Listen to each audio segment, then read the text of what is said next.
Exploring the holy habit of fellowship, it's important to remember the richness of that word.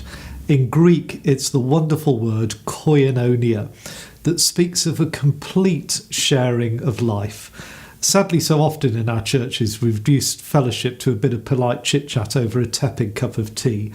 But Luke, in his presentation of fellowship, encourages us to go much, much deeper and much wider with what fellowship is all about.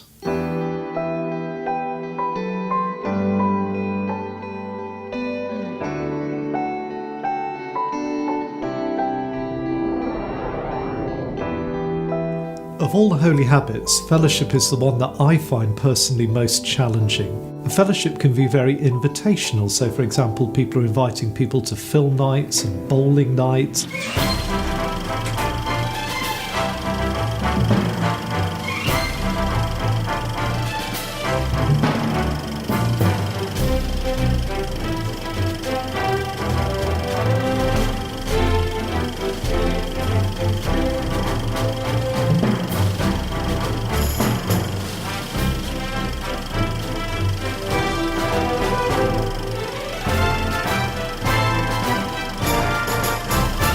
We wanted to think of ways that we could bring the church and those beyond the church together. So we decided once a month to put on a film and chat afternoon.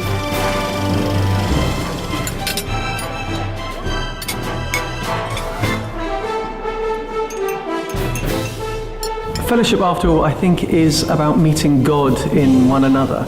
And certainly in the film afternoons we've had here, we've seen glimpses of that divine spark in the conversations and the laughter and the tears we share together.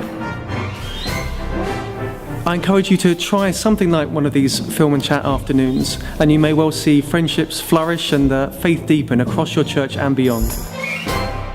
And as with all of the habits, practice, practice, practice. How can we truly be one as Jesus prayed that we might be one? 2 years ago, 7 Syrian families arrived from the camp in Lebanon.